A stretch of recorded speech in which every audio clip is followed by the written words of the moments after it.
noite o Senhor é meu pastor. Quando acordo não tenho medo. E se o Senhor me chamar eu vou. Quando Ele me chamar. Se eu ouvir sua voz eu vou. Sua avó era Santa Macrina, a velha. Seus pais, São Basílio, o Velho e Santa Emília. E entre seus 9 irmãos, tivemos São Basílio Magno, Santa Macrina, a Jovem e São Pedro de Sebasti.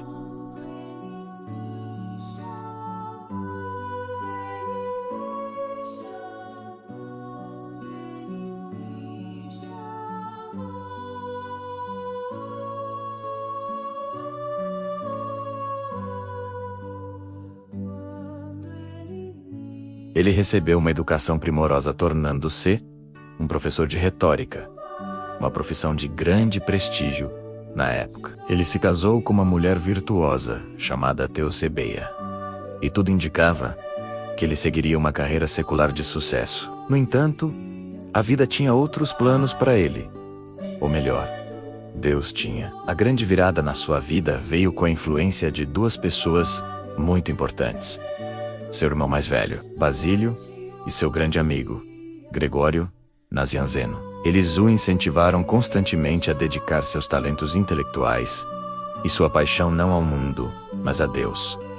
Seu irmão, Basílio, que já era uma figura de proa na igreja, via em Gregório um potencial imenso para defender a fé ortodoxa contra as heresias que assolavam aquele tempo, especialmente o arianismo, que negava a divindade de Cristo. Foi uma luta interna para Gregório. Ele amava sua profissão, sua família, mas sentia o chamado divino cada vez mais forte. Acredita-se que, após a morte prematura de sua esposa, Teosebeia, Gregório finalmente se rendeu a esse chamado. Ele se retirou para um mosteiro fundado por seu irmão Basílio, onde se dedicou à oração, ao estudo das Escrituras e à vida ascética. Esse período de silêncio e contemplação foi fundamental para forjar o grande teólogo que ele se tornaria. Em 372, seu irmão Basílio, agora arcebispo de Cesareia, precisava de bispos leais e firmes na fé para combater a influência ariana. Ele então consagrou Gregório como bispo de uma pequena e obscura diocese chamada Nissa.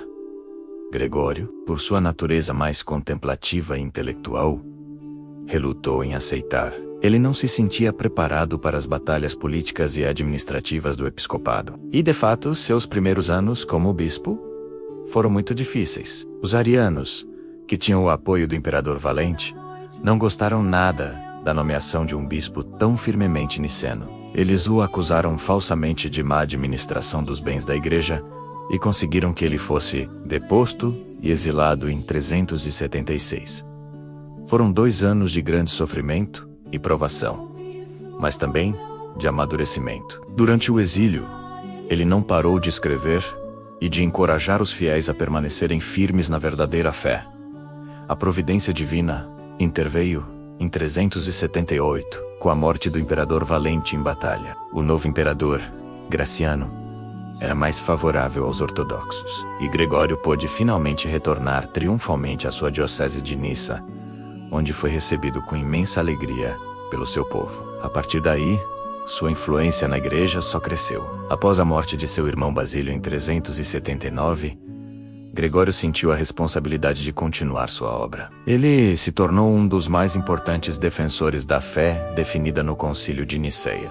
Em 381, ele teve um papel de destaque no primeiro concílio de Constantinopla, que reafirmou e expandiu o credo de Niceia, definindo com clareza a divindade do Espírito Santo, sua erudição, sua lógica impecável e sua profunda espiritualidade foram cruciais para a vitória da ortodoxia. O próprio imperador Teodósio o reconheceu como um pilar da fé, mas o que torna Gregório de Nissa tão especial, o que o faz ser um doutor da igreja, sua contribuição está principalmente em seus escritos. Ele foi um teólogo místico, um filósofo cristão e um exegeta profundo. Ele uniu, como poucos, a rigorosa filosofia grega com a profundidade da revelação bíblica. Uma de suas maiores contribuições foi na doutrina da Santíssima Trindade, junto com os outros padres capadócios. Ele ajudou a formular a linguagem que usamos até hoje para falar de Deus.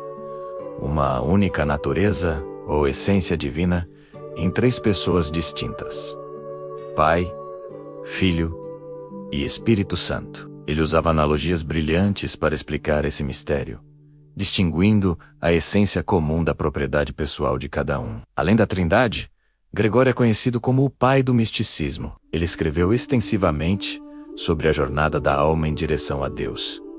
Para ele, a vida cristã é um progresso infinito, um caminho de constante transformação e união com o Criador. Em sua obra A Vida de Moisés, ele descreve essa jornada usando a subida de Moisés ao Monte Sinai como uma alegoria. A alma, ao se purificar, entra numa escuridão luminosa, onde encontra Deus, não através do intelecto, mas através do amor, numa experiência que transcende todo conhecimento. Ele ensinava que, quanto mais nos aproximamos de Deus, mais percebemos o quão infinito e incompreensível Ele é, e isso nos impulsiona a busca-lo ainda mais. Seus escritos não eram apenas teologia abstrata, eram profundamente espirituais e práticos. Ele escreveu comentários sobre as Escrituras, como o Cântico dos Cânticos e o Eclesiastes, sermões sobre as Bem-aventuranças e a oração do Pai Nosso, e tratados sobre a virgindade e a perfeição cristã. Em todos eles, vemos um pastor apaixonado, que deseja levar cada alma a um encontro pessoal e transformador com Cristo. Gregório também tinha uma profunda visão sobre a dignidade humana. Ele argumentava fortemente contra a escravidão, algo revolucionário para sua época. Ele via em cada ser humano, não importando sua condição social, a imagem e semelhança de Deus, dotado de uma dignidade inviolável. Sua teologia antropológica, que fala do homem criado à imagem de Deus e chamado a restaurar essa imagem através de Cristo, é incrivelmente rica e relevante para nós hoje. São Gregório de Nissa faleceu por volta do ano 395.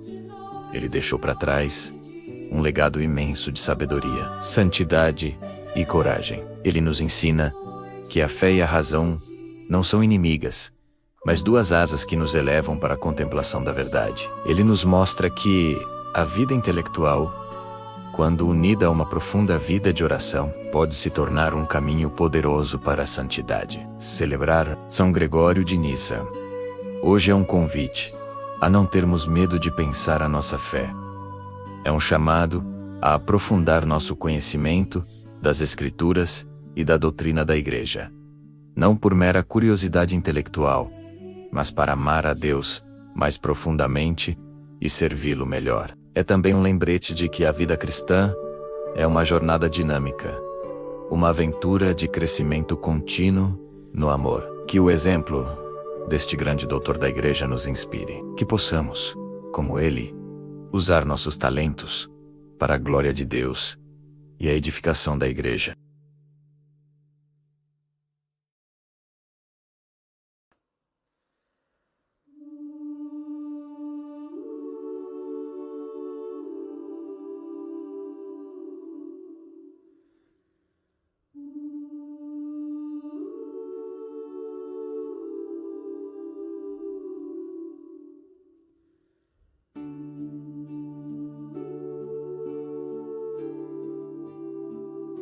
Deixe também seu comentário sobre o que mais te marcou na vida de São Gregório. Até a próxima!